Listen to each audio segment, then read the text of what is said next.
Hello, welcome to Unicorn Princess Tarot. So, ito yung reading natin for Earth Sign, Taurus, Virgo, Capricorn. To go what resonates. Bali, hindi ito magre-resonate sa lahat. Para sa mga gusto magpa-personal reading, Madam, space P as in Princess, and then space pa sa dulo. Para mas madali siyang ma-search sa Facebook. And then, yung main email ad namin is virgophilippines@gmail.com.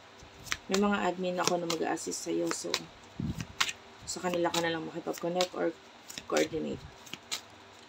Let's start. What do we have here for the sign of Earth sign, Taurus, Virgo, Capricorn?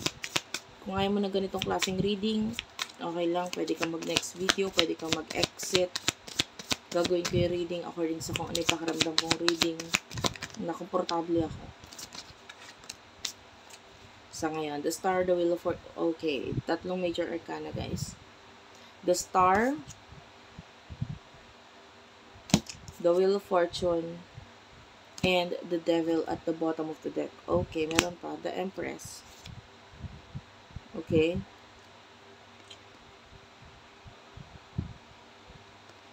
So, sa nakikita natin dito, Earth sign.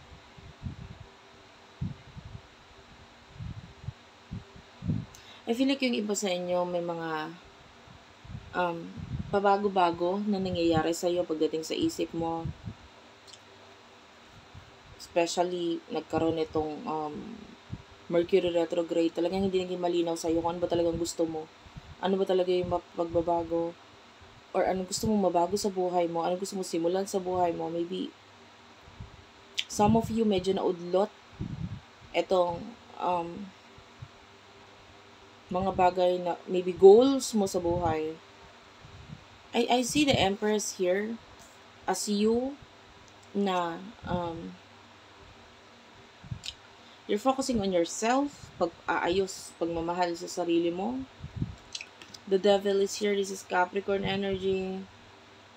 Pwedeng in return, yung ibang tao na malapit sa iyo, they see you as, nakikita naman nila yung pagmamahal mo sa sarili mo, pero pwedeng nakikita rin nila yung negativity na parang to the point na wala ka nang inisip kundi sarili mo na lang. Paano naman ako? May ganun. Sino ba itong person na nakakonect mo pagdating sa love? Person na nakakonect mo pagdating sa love for Earth sign.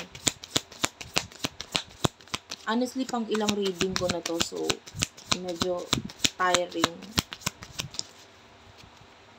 But, kaya yon. Kaya, pagpasensyahan mo na kung parang pahagard ako ng pahagard. Or, hindi ko na napapakita yung cards. Kasi medyo, it's already like, magpa-5 na ng umaga dito. Ayan. Hindi pa ako nakatulog. So, 5 of Wands is here. Nakakarinig ako ng parang tunog lamok or langaw. So, pwedeng may nagbabother sa'yo habang nakikinig ka sa akin na parang lamok or langaw.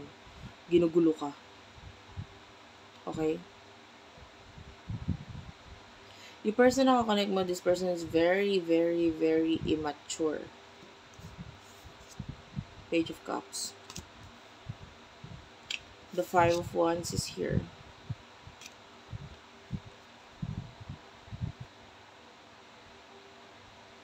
I feel like may bagay sa kanya na parang kung ikaw mature ka, itong person na to parang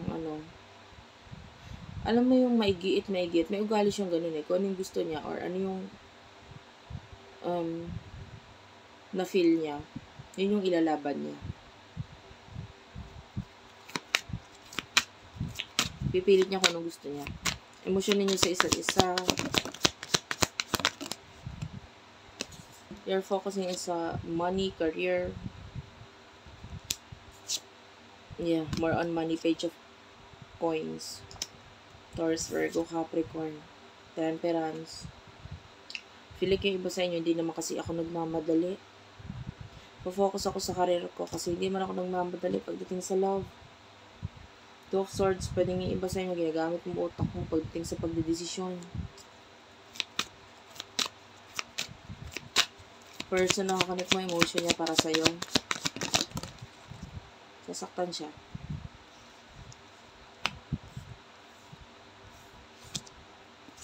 The Nine of Swords. Especially if there's an involvement of family or pamilyado or may pamilya kayo nitong taon to, nasasaktan siya.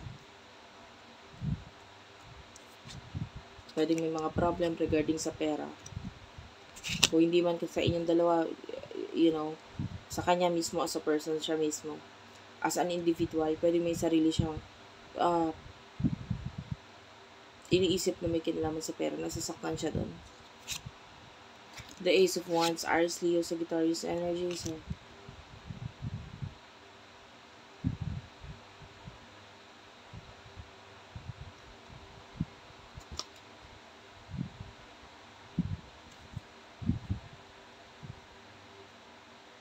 I feel like may isa pa sa naging masakit para sa kanya ay dun sa mga bagay na ginawa mo. Pwedeng may nasaktan mo tong taong to sa mga bagay na ginawa mo. What will happen in the near future sa inyong dalawa? Five of Cups is here. The Magician.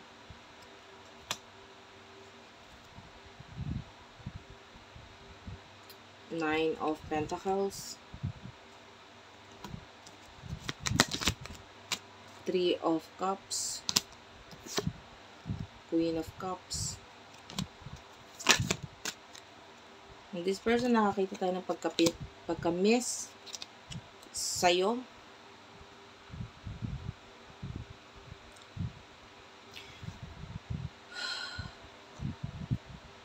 Five of Cups. Nakikita natin in the future, you will be very sad. In a way na kasi pwedeng may mga bagay ka tinatago sa sarili mo with the Magician. Na pwedeng alam mo yung totoo. Tapos dahil nalaman mo itong mga bagay na ito, parang ang hirap na hindi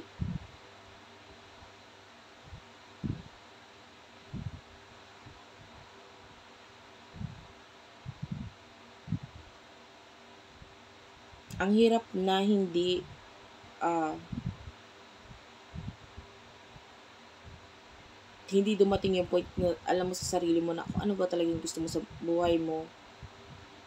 Pwedeng ganun.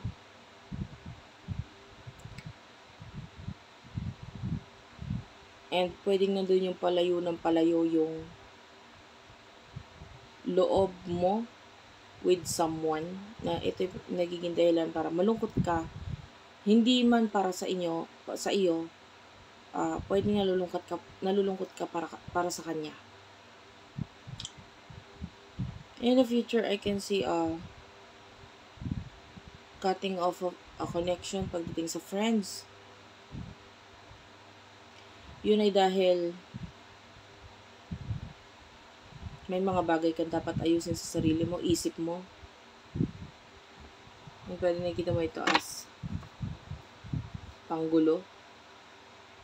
Well, you do have a lot of options in the future. Madami kang options. Lalo na pagdating sa love, pagdating sa money. Pero gusto ko yung energy mo na hindi ka nagmamadali regarding to on. So, thank you for watching. I love you all and bye-bye.